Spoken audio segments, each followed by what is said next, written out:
Hello, future leaders. A very good evening and a warm welcome to the latest episode of IRE Talks powered by GIBS Business School. I'm Palak Bansal, your host for today's webinar, focusing on the navigation between the early stage of funding landscape, led by our esteemed speaker, Mr. Arpit Gupta, Chief Business Officer, Yes Madam, as seen on Shark Tank India Season 3. So, Arpit is a seasoned entrepreneur and business growth strategist with a proven track record of guiding startups through their evolution from X to 10X.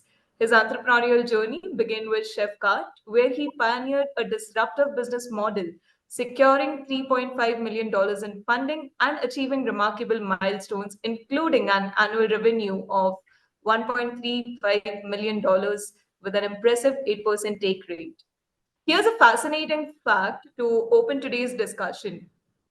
Did you all know that angel investors typically invest between $25,000 and $1 lakh in early stage startups? And according to various industry reports and studies, it is estimated that a relatively small percentage of startups are actually successful in securing funding from angel investors. Often, this number ranges between 10% to 30%, again, depending on the market and the industry. Exciting, isn't it? So, fasten your seatbelts as we delve deeper into the world of funding with insights and expertise shared by Arpit here. And before we do that, let me just quickly introduce our platform today, that is IRE Talks. So let me just take a moment and quickly introduce the platform to our new audience and our esteemed speaker, Arpit, today. At GIBS IRE Talks, powered by GIBS Business School, we envision a world where knowledge, inspiration, and innovation are boundless, accessible to all, and unceasingly transformative. Our vision is to be a pioneer that transcends educational boundaries, fostering a global community of lifelong learners, forward thinkers, and change makers. At GIBS, we are not your typical school. We believe in learning by doing that encourages new ideas, supports research, and sparks the spirit of entrepreneurship. Our goal is to help people like all of you, all our audiences here today, reach their full potentials personally and professionally. GIBS B School is a more than a school, and it's a place where innovation is encouraged, connections are made, and success is reimagined. So, without any further ado, let me just hand over the session to you, Arpit, and let's delve deeper into the world of fundraising today. Sure. Thank you so much, Palak, for the warm welcome.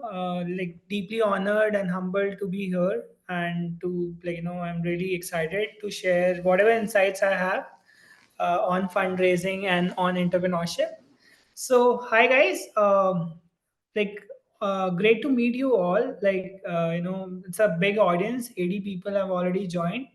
So yeah, so I just want to know, before we start, I'll start, but then I want to know the audience. So Palak, majorly people are from Bangalore.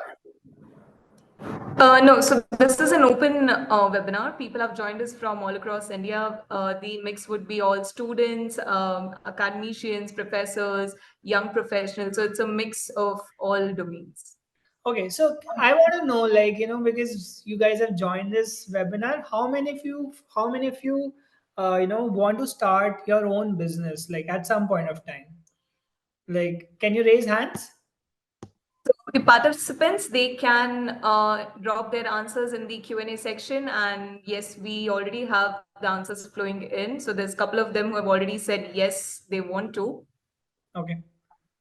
Cool. So I'm hoping that because you guys have joined this webinar and you're listening to me and not some, a big celebrity on TV. So I think all of you are motivated to start your own venture, right? Okay, fine. So I'll help you, and I'll be I'll try that. Like, once we go ahead and from the session, you will have some learnings on how to start, how to raise funds, and etc., etc. And then I'll be always available, on my LinkedIn, and you can always reach out to me.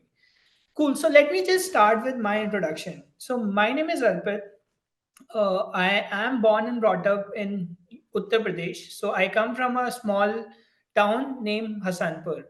So I did my schooling from Hasanpur, and then I studied in DPS Mathura in Delhi for my 11th and 12th, and then I went to IIT Kharagpur for my further studies.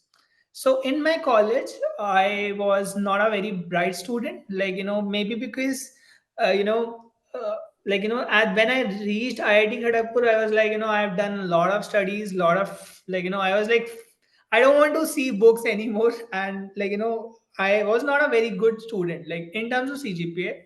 But then I was like very active in my college. So I was like in my third year, I was the general secretary of my college. I represented IIT Kharagpur in the Pan IIT alumni meet. I was heading the entire committee of alumni for all the IITs in India, and we went to IIT Guwahati. Then, in my third year, I raised around 3 crores of money from my alumni. So we set up an endowment fund, and the vision was that to make IIT Kharagpur self not self independent, basically not so we wanted to make IIT Kharagpur independent. So it was a good experience, and that's when I knew that I had managerial skills, I had leadership skills, but then it got tested in very early in my phase in my third year in college. Then I graduated in 2017. I joined Loyalty Rewards, a company which makes loyalty program in Mumbai. So that was my campus placement. I got placed on day two, I remember.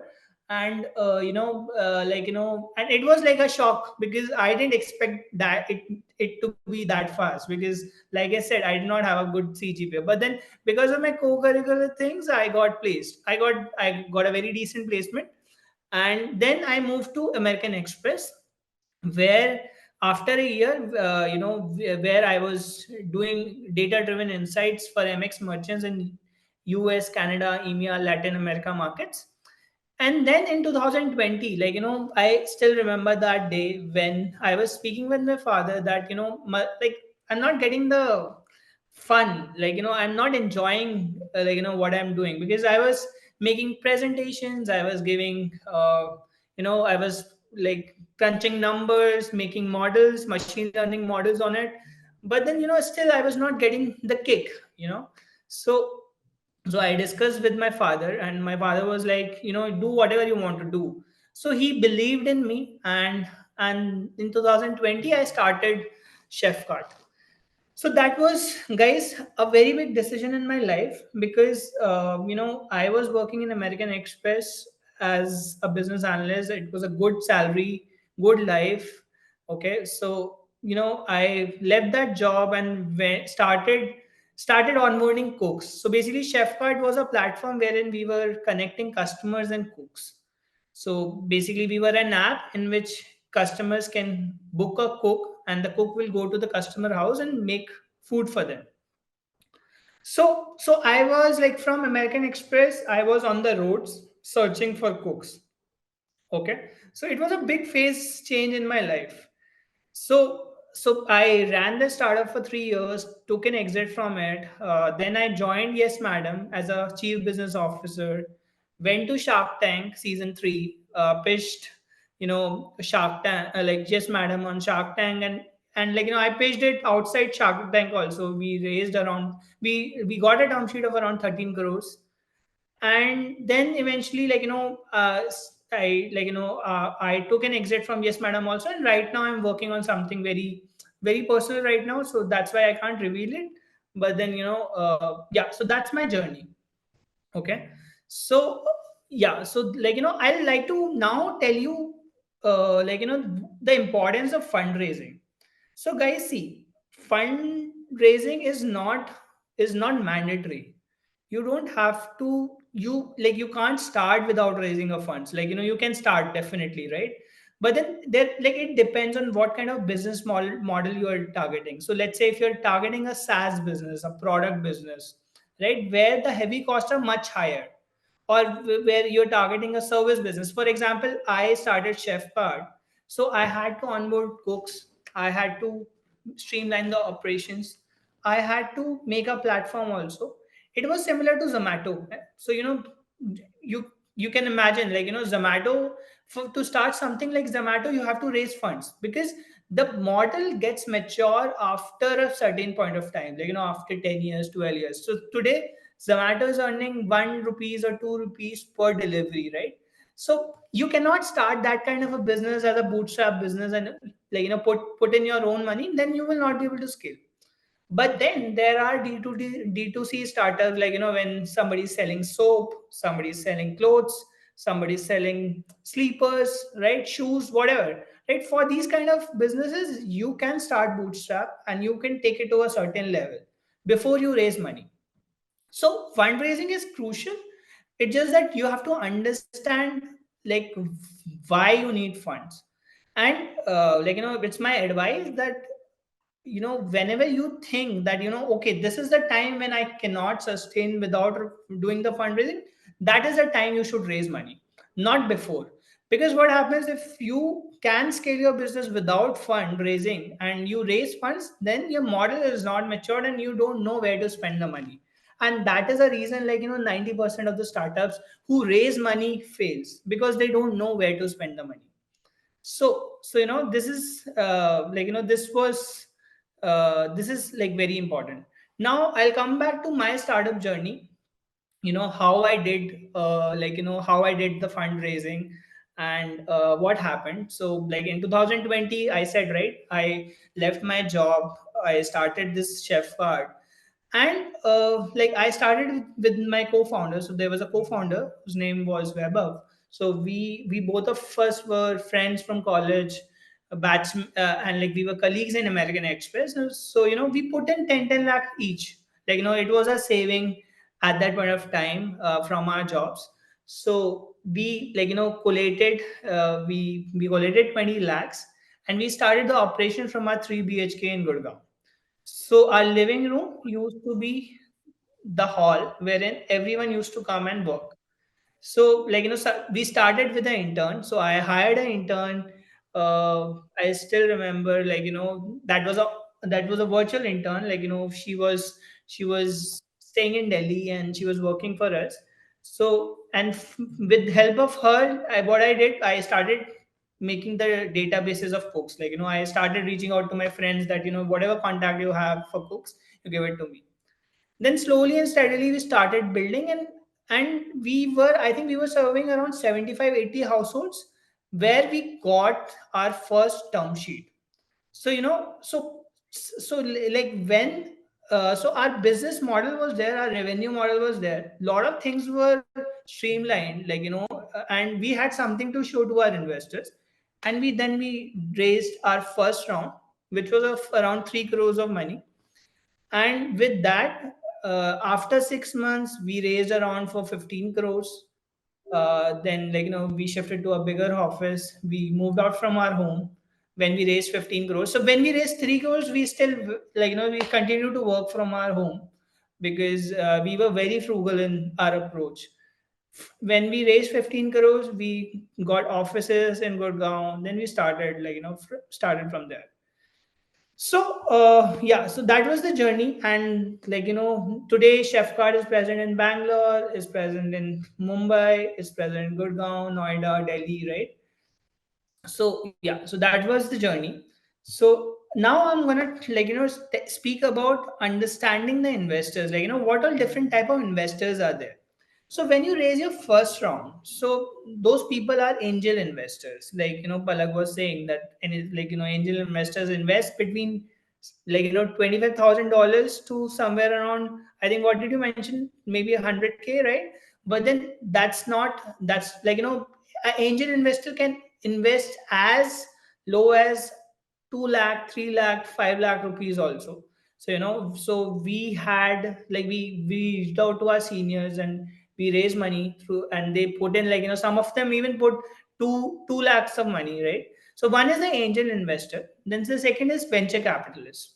So venture capitalists are, like, venture capitalists comes at a slightly more matured phase, wherein, where when you create a business model and you still, like, you have some clarity, and then venture capitalists come in. So I'm speaking about 80% of the cases. Like, some people who are very bright and brilliant, so they, like, they start directly from venture capitalists. Like, you might have heard about Zepto, right? I think they did their first round of, I think, $50 million, somewhere around that. I don't know. But then that was venture capitalist round, was their first round, right? Then there is another set of investor, which is a PE investor, private equity investor, right? So private equity investors, they come at more mature stage, like after venture capitalists. The private equity investors comes in and they prepare you for the IPO. Then there is one more set of investor, which is a strategic investor. Okay, so basically, a strategic investor is which which which is already a market leader, and, like, which can take you to some strategic position, like, like a D2C food product startup, and, like, ITC is investing in that startup, so it would be a strategic investment. Then apart from that, there is a debt investor, which, which gives you debt. So debt comes even after, like, a very later stage, just before the IPO, right? And then there are public investors, like us, like, which are called retail investors. So basically, which buy shares after the company is listed on the BSE and NSE, right? So yeah, so now I'm gonna speak about what is required to raise investments, right? So your pitch, crafting the pitch is very important. Okay, so you have to, like, you should be able to explain your business to investors, right? So for that, you create a pitch and pitch deck. So pitch deck, basically, in pitch deck, you have to tell the story, why you're building, for whom you're building, what's the market, why it is required right now, right? What are your competitions, what's the business model, what would be the product look like, right? What's the team? So all those things. So, you have to make a pitch, and then you have to reach out to the investors. So, like, depending upon what kind of state that you are in. So, if you're really starting, you'll reach out with your angels, you'll reach out to your family members or your seniors, right? And, pitch your investors, right? So, now I'm gonna tell you, what all processes are there, like, what all steps are there. So, once the pitch is done, okay, so, like, let's say you're gonna do 100 pitches, okay. Then some people will show interest, and they will, like, they will, then they're gonna be multiple round of calls with them, and then the process starts with the term sheet. So, this is a first part wherein, an investor shows interest, and that's not like an official interest, not like, okay, I'll see, I like this space, I'm going to invest, not like that. So you get a confirmation, a official confirmation, where an investor is actually interested and is like, is willing to invest. So they give you a term sheet. So term sheet is a document wherein, which is not a legally binding document. So what does that mean? That you cannot sue an investor if the investor, after giving you a term sheet, backs out.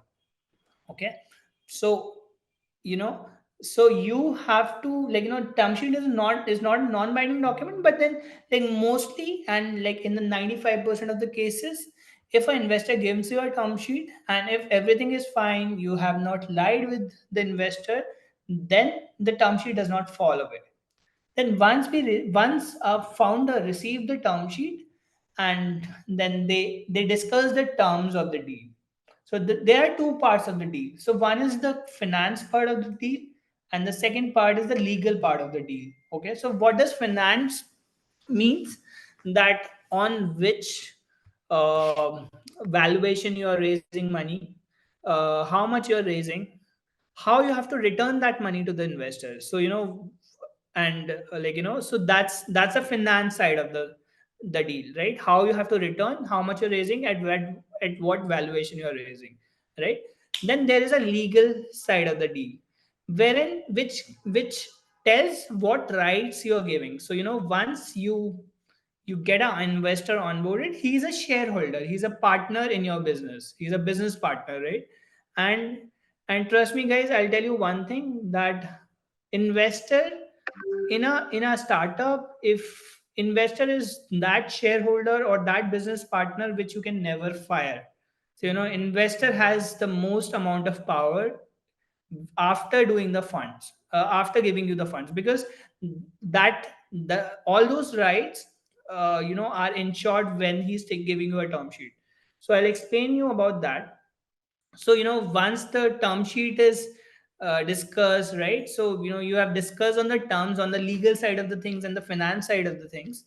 Then there is a then there is a SHA process, which is called a shareholding agreement, wherein you discuss everything in details. So you discuss all the things related to finance and legal in detail. So there are different rights which you give to the investors. So like one is called ROFO, which is right of first refusal. Okay, so that, what does that mean is that if you're selling your shares, right? If after raising the investment from the investor, if you want to raise more money and you're selling your shares, you have the investor has a right that you have to offer your shares first to the investor, and then if the investor rejects your offer, then you can go out. So that's called ROFO. So apart from that, there are a lot of other rights, right?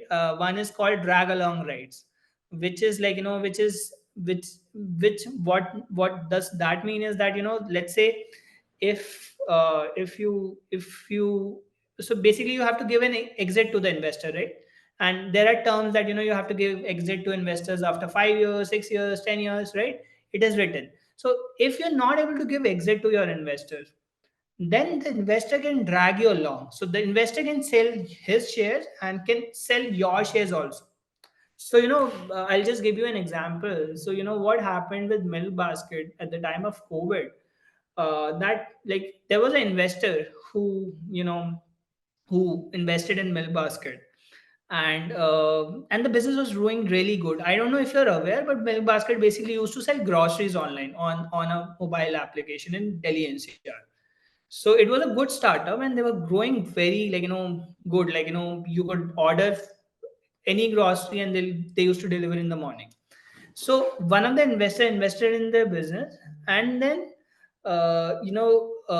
and somehow I think what in the background something happened, and the investor dragged the founders along with them and sold everything to Reliance. You can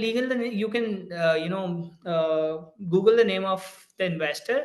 I don't want to give you the name, but then so that's what like this is one of the biggest risks, that once you get the investor on board, the investor can sell your company if you're not able to give exit. So fundraising is not a joke, is a responsibility, right?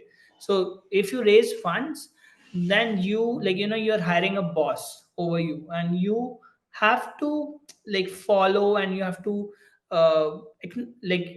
whatever you are right, whatever you are finalizing in terms of the deal, right? The legal side and the finance side, you have to follow those things. It's not that you cannot you don't have to oblige those conditions and you can just go away from it.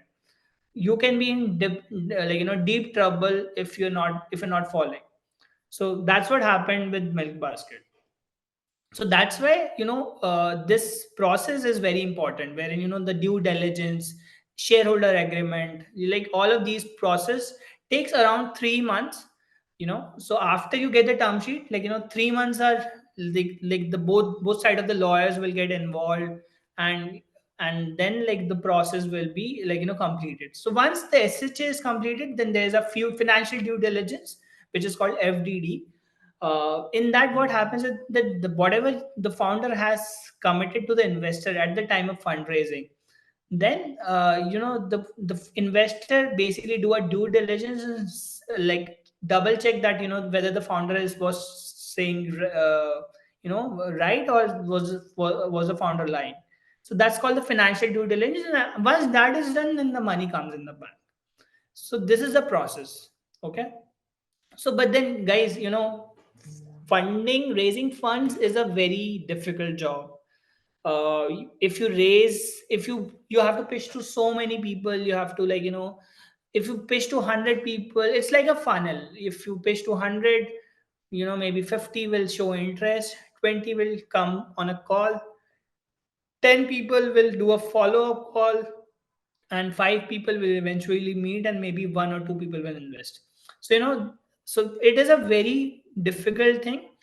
And at times it gets stressful also, because for businesses who really can't survive without funding, like I said, like something like Swiggy, something like Zomato, something like a SaaS company where you need to hire a lot of developers like Chat GPT, right? So they could not have been what they are today if they would not have raised funds. They would have been nowhere, right? So if you're not able to raise money, and you are in that kind of a business where you have to raise money to survive, then it becomes very stressful. So yeah, so but then as a founder, always have to think like that this is a process. It's not that you'll pitch to 10 people and 10 people will give you money, right? So that's the thing. It's a funnel, right? So I think overall, if I just combine and summarize everything, as a founder, today, after leaving my job after 4 years, and now, if I look back and see, I think that it was a great decision for me, because I improved as a person. uh, I, in my 4 years of very small career, I think I led very big teams, like very large teams of 120, 150 people. And and we created a lot of impact, and we created a lot of employment in the country, right? So I think starting up is something, and now, after the after Shark Tank has arrived in India, in the last 3 years, people are everyone is talking about startups. Like before that, people, when somebody used to say, okay, he's doing something, some startup, people used to look weirdly. But today, I think founders are also getting that respect. So I think, to all of you, I would say that, never think twice about starting a venture. Today I'm 30, right? Maybe you people will be somewhere around 20, 25, right? So I think, you know it's fine if you're doing mistakes. If you don't do mistakes, you will not learn. So, if I reflect back on my journey, I would say that, it was one of the best decision of my life to leave that job where I was getting good money, but then I was not learning to that level, which happens with me, every day now. I learn something or the other. Now, yesterday I was learning how to create a video through AI. Day before yesterday, I was learning how to create a website through AI. So, so so there is so much to learn, and you can create so much impact. So you don't have to restrict yourself. And see, I'll tell you one thing. When I was leaving my job, I was like, I don't know whether I will be getting back to my jobs, or will I get a job back if my thing doesn't work out. But today I'm telling you that, I receive so many offers, all the time. People want to hire, but I don't want to go, because I know that, now, running, doing something of my own is gives me kick. I This is what I like the most. Even if, it doesn't matter, how much money I'm earning, how much. Obviously it matters how So, much. Arpit, before we go ahead, while you were talking, I just had this a small question. When we were talking about fundraising and, how any business for that matter, you mentioned so many names that they wouldn't have been where they are if they did not have sufficient funds. And, I'm pretty sure there are a lot of people even in our audience who are willing for their startups, and, that's the guidance that they're looking for. So according to you, now that you're into serial entrepreneurship, so what do you think are the key stakes that you need to keep in mind, wherein without those you can never have a successful fundraiser pitch or a campaign? So what would be those elements for you? Okay. So actually, there is nothing which is defined. There is no a dictionary wherein you have to do those side of things. Then only you can raise funds. So I Hmm. have friends who have raised $10 million just on the pitch deck, and Oh, I know people who have created 100 crores of revenue of business, but then still they are not able to raise funds. Okay, so it totally depends on how you're selling the business. So basically, for an investor, any investor will invest in a business if they see that they'll be able to make some returns in the business. So they'll see their money 10x, 20x, 100x. So they don't think in getting a return of 50% or 100%, because if they want to get those returns, they can just they invest the money in the stock market. So for them, the business has to be exciting. So whenever a founder is going out for investment, I think the most important thing is that how big the business can become. If it is a 50 crore, 100 crore business, then you will not be able to raise money.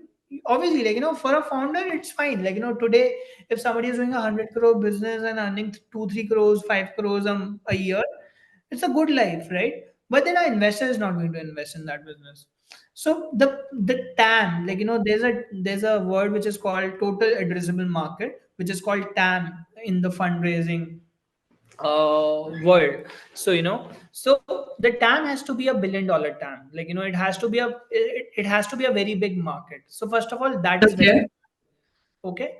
Apart from that, you should have that kind of mindset that you want to grab some sizable chunk of that market. Then only your company can become big and the investors would be able to make money. Then once you have got this clarity, then you have to and what you're building, for whom you're building, who are your customers, right? You have that clarity. You have to put everything in the pitch deck, and you have to create a story, why you're starting, why you are the person who's gonna make this this something like this successful, right? Why you are doing this thing, for example, if today, I don't know, if I talk about Dipender Goyal, so maybe when he was raising his first round, he would have answered this question that why only Dipender Goyal makes something like Zomato, right? So you have to make a very good story, you have to get a very good pitch deck, and you have to be very clear on what you're doing. And then you have to reach out to people who should be willing to invest in something like what you're building. So a lot of investors are sector agnostics, they want to invest particularly in few areas, for some VCs are they want to invest only in SaaS businesses. SaaS is service as a subscription, service as a startup, right? Uh, so there are so many, you have to keep you have to remember all of this while pitching to the investors, and then you can think that maybe you'll get that 1%, 2% chance of raising the money. Okay. So how do we decide, on which level of startup we should approach which kind of investor? Like, is there standard to that as well? Yeah. So basically, like I said, there are different type of investors, right? Angel investors, venture capitalists, private equity, Hmm. strategic, right? So it depends on how much you want to raise, what state are you at. So let's say if you're at a very early stage when you're doing a 1 crore, 2 crore of revenue, then you cannot go to a private equity investor and raise money. So either you will go to angel or you will go to VC. Okay, then you have to think, what kind of VC you are raising, you're reaching out, because in the VC world also, there are different levels, like Series A, Series B, Series C, right? So typically a Series A round happens at it is around 2 to 3 million dollars. That's the Series A size. It can be $10 million, $15 million also, depending upon some exceptions, but then on an average 2 to 3 million is a Series A round. So you have to think, so you have to basically study about the investor, how big the VC fund is. You have to you can get these details online, that when you study about a VC, that how big is the fund, how much their usual check size is. So some investors invest typically 500K to 1 million. So then they will only come at an round wherein you're doing a 1 to 2 million round. So you cannot expect that, like when you're doing a $10 million round, somebody whose average ticket size is 500K will come in that round. He will come early. So there are Series A, Series B, Series C, Series D investors and private equity investors. So you have to basically study, key background of the investors, what sector, how much they can invest, and then how much do you need. So and it should make sense that when you're raising, you think about, like, the reason you raise money because you want to do the business growth, right? And business growth, you cannot say that, okay, I need, like, today you're doing a 1 lakh of revenue and you're raising money to take 1 lakh to 1,000 crores. That is not going to happen. So you'll say that, okay, you're doing 1 lakh, you need maybe a crore to take it to, let's say, 2 crores, 3 crores of revenue. So no, so that's how, like, you have to think in terms of numbers. Okay, I want to grow from here from 10x, 15x, and that's why I want to raise money. And accordingly, you should calculate and you should do the research about the investors, and that's how you can reach out to them. Okay, so again, when we talk about fundraising, my Q&A here is flooded with questions as well. So Okay. some of the questions, I mean, I'm curious to know about those. Now, one thing being that there's something called as pre-seed funding, right? That seed funding, pre-seeds, and then there's Series A, B, C. So again, what stage and how do we decide, what kind of budget are we looking at when we go for fundraising? We need to have a certain amount.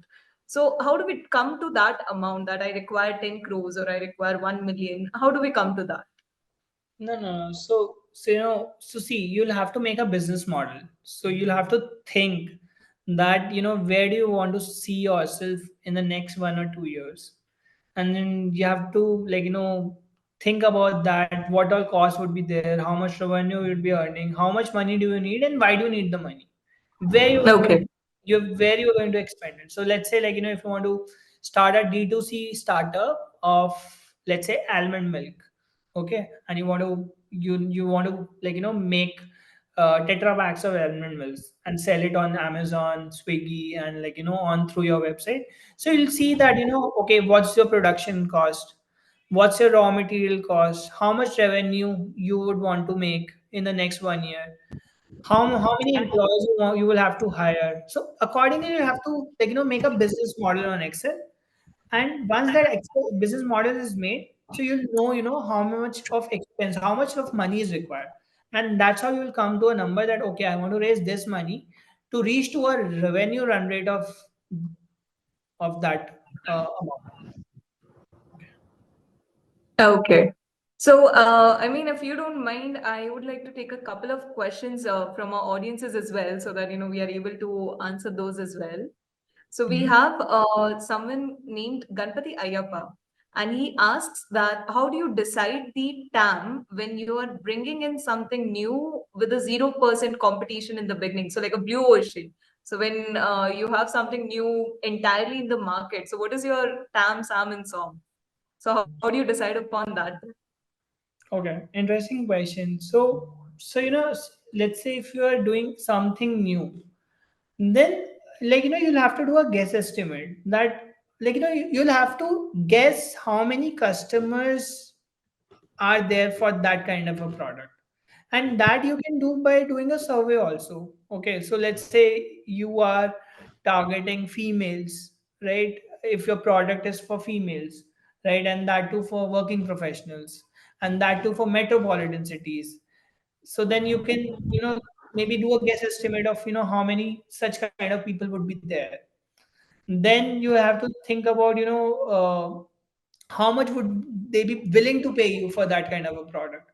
So it's like, even if that's a blue ocean, then also, you can, do some calculations. But then, see, like, it's totally, like, at times, like, you might not be in that situation. For example, like, when Mark Zuckerberg started Facebook, So I don't think he would have been able to calculate the TAM, SAM, and SOM for his business, right? Like he was doing it for his college, and then that thing became viral, and it became viral in the world, right?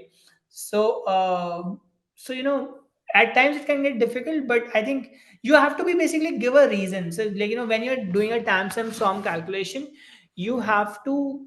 Uh, you have to be logical. You have to think, whatever numbers you're presenting to investors have to make sense.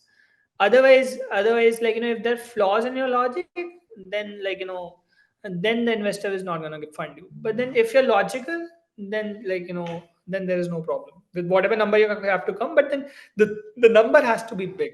So the TAM has to be $1 billion TAM. Now, how you're arriving at that number, it depends on how you're selling. So basically, so founders are dreamers. So they dream big, and then they create value. So being a founder, you have to be dreamer. You have to think how you can create big TAMs. So for some of the businesses, people have created market also, like the market which never used to exist, right? Okay. Right. So yeah, so that's how it is. I hope I was able to answer the question. It was a difficult question. I hope, Ganpati, your answer's been your question's been answered here. And then we have Shubham Singh who asks, what role does accelerators or incubator programs play in the early funding stages? So before we get to his answer, if you can just touch upon what are accelerators and incubators and how are they a vital point for any startup? I think that's something which all of us would need a little clarity upon. Right. So basically, accelerators, guys, accelerators and incubators are organizations which basically, you know, for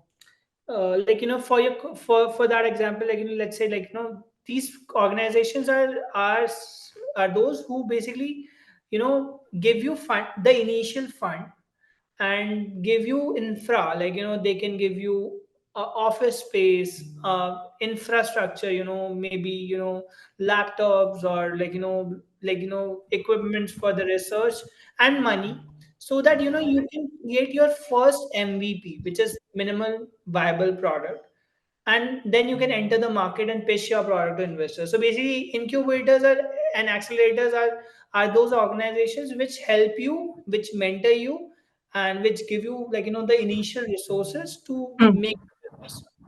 Okay, so I think they are really important. So it depends on what kind of business you are at. So for example, we when we started Chefcart, we did not reached out to accelerators and incubators because we directly raised funds. But but then there are so many organizations, in IT Kharagpur there was an incubator, which used to mentor so many students, and students used to do so many research, and the professors used to work with them and used to refine their product so that they're able to create the MVP. So it's very important, and I think somebody who's starting up should can definitely go to accelerators and incubators and get their help. So one of the biggest accelerator, which is also a VC today, is Y Combinator. If I don't know if you guys have heard about By it. combination, yes. It's one of the biggest organizations. So I think every year, twice in a year, so their application is open, and they call you to San Francisco, and they do a 3 months of 3 months of batch where they'll teach you everything. They'll open their network, their resources, and then they're gonna put money in your business. So I think they put somewhere around 250K, 250K $1,000. So yeah. So I think see, for a founder, you have to start and you have to basically get alive. Now you're reaching out to angel, you're reaching out to accelerators, incubators. Totally depend on on you basically. And what are some common, mistakes that these startups make when they are seeking this early stage fundraising? One thing that I know is they seem somewhere a lot aspiring, so real time expectations and those fancy expectations, that is something we get carried away. But other than that, what are some technical or some ground level mistakes that these startups make when they're raising the funds? So when you're raising funds, like I said, there are two part of the deal. One is the finance part of the deal, and the second is the legal part of the deal. Now I'll talk about the finance part of the deal. So the mistakes what you can make is maybe you have diluted too much. Like you have valued yourself very low, and you have and for some money you have like diluted a lot of your company, right? So that could be the mistake when you're raising money, and it could be a finance side of the mistake. But I'll tell you, Dipender Goyal, at some point of time, if you read about him, you'll know that he raised 1 crore rupees and he gave away 33% of his company. He gave 33% of Zomato for just 1 crore. And InfoEdge, I think, if I remember it correctly, they invested in and today they are the largest shareholder of Zomato. So so that's the finance side of the thing. If you need money, you'll raise it at any valuation. So just be cautious on what valuation you're raising and how much you're raising. So you don't dilute a lot of your equity, because that's what you're building your company for, right? Now coming to the legal side of things. So here you can make so many mistakes. So you have to hire a very good lawyer. So don't uh, compromise on it. So you have to hire the best lawyer that you can. So, and there are like range of lawyers. So when we started, we I think for the entire process we gave around 2 to 3 lakh rupees, and it was huge for us because we were first time founders, and we were thinking that just to close a deal, how can we pay 3 lakhs of money to a lawyer? But then telling you guys, it's very important because you don't know what you're getting into. Funding is a very complex process. Dealing with investors is a very complex process. You have to know everything. So you have to read a lot of books. There are so many books on VCs out there. Okay, so uh, you have to read those books. You have to talk with your mentors, and then get the best lawyer, because he will help you negotiate with the investor. What all terms, what all rights you will give to investors, like ROFO, like I said, drag along right. What how you're going to return back the money, what are your rights, how can you take exit from the investors, what's your vesting schedule. So for so vesting schedule is something that I don't know. I'll just double click on it in 1 minute. So what is vesting schedule? So vesting schedule is, so see, when an investor puts money in your business, so then what happens is your stake is not your stake. It becomes like it is your stake. It is your in your name, but then you have to earn it. So let's say if let's say if I am running a company and I'm raising 1 crore from an investor, okay, and let's say the investor is given 10% of the stake. 90% I have, 10% the investor has, and he has given me 1 crore, and which is in my company account.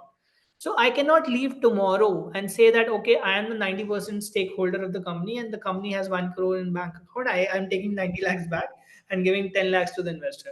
So I have to earn my stake. So that's what the vesting is. So the vesting, now there are different rules for vesting. For some of them, the vesting is uh, yearly, some of them monthly. For some of them are already some part of the, it depends on how you're negotiating with the investor. So you have to think about the legal side of things, which is like very very crucial, and obviously on the finance, which I explained earlier. Okay, and then we have Narendra who asks, can you share your experience and how, okay, what problems you faced when you were fundraising? So I think some experiential learning that we can share with the audience today. So I think like when you go out and talk with people, like you'll talk with 100 people, like I said, 50 people will be agreeing to meet you once again. Okay, so you will get a lot of feedback. A lot of that feedback would be negative, and a lot of that feedback would be positive. Okay, so you have to be like sane enough how to be, how to take that feedback, because at times it gets very stressful, because people will say it on your face that, bro, you're not doing good. This is like a bullshit that you're doing. and this is not something that you should work on it. Okay, so basically you have to understand, you know, what the investor is saying and why the investor is saying. So at times they can be like, they can be sensible, or at times like, you don't have to listen to them. So you get a lot of rejections when you go for a fundraising, and you have to be that strong enough to take that feedback in a positive manner, improve on a daily basis, and and you know and then and then basically like, improve and then keep on going on with the fundraising. So that's it's like a like, you have to improve on every step. Yeah, so that's it. And then we have the last question by one of our attendees who doesn't want to disclose the name, apparently. So he asks, what is a serial entrepreneur? So I think, yes, this question, I was curious about it as well.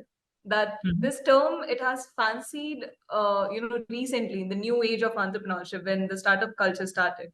So what exactly is serial entrepreneurs? Okay, so honestly, like, I also don't know what's the meaning of this term. So maybe Okay.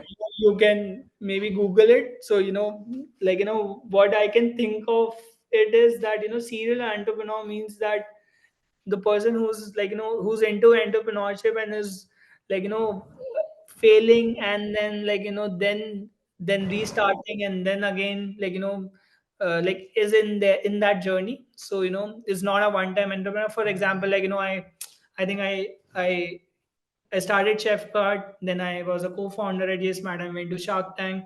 So I think probably because of that, you guys have given me serial entrepreneurial term. But then, yeah, like, somebody who's actually into the startup ecosystem. I think that what it means that.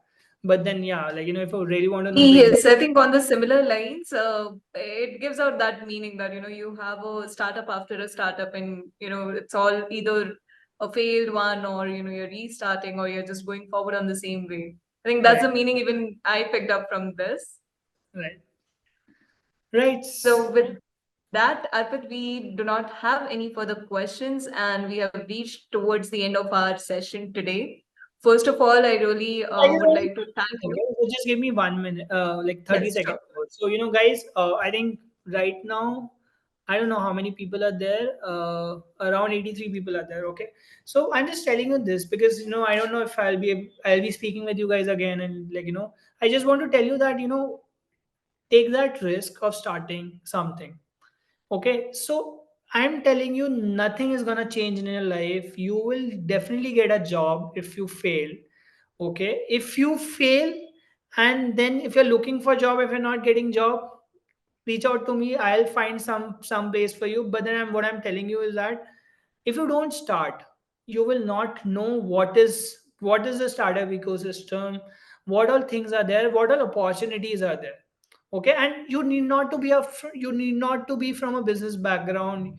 You need not to be financially like, very sound. You can be a normal guy, like, coming from a lower class, middle class family with no business background. Then also you can succeed. It totally depends, how much willing you are to take that plunge, and how much serious and how much hardworking and how much smart you are.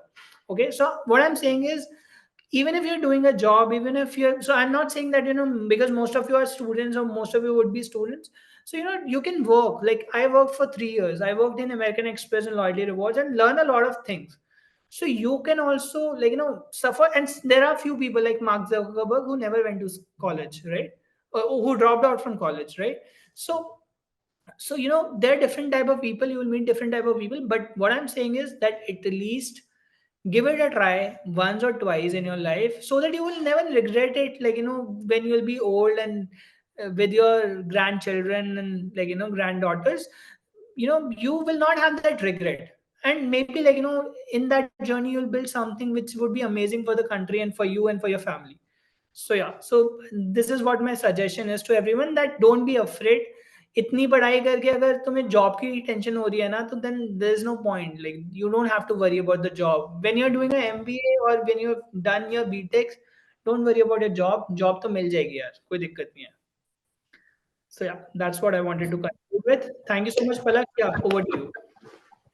Thank you so much, Arpit, and I hope all our viewers today they have had a notepad with them. They have made notes, and this information that they have received today with all the fundraisings and how it works, and again, your beautiful giveaway message to all the young starters that it's important to start. What matters is that you start, and not whether you pass or whether you fail in that. The risk is worth it. So I hope everyone today has something to learn from this session, and yes, please do reach out to us on social medias, YouTube, Facebook, LinkedIn, Instagram, wherever you can find IRE Talks, and connect with us if you have any queries, if you would like any specific topics that we would cover. We are here to listen to you. Thank you so much, Arpit, for joining us today and sharing your insights with all of us. And I, Palak Bansal, your host, will be signing off now with yet another promise to bring another amazing IRE talk on 26th of March.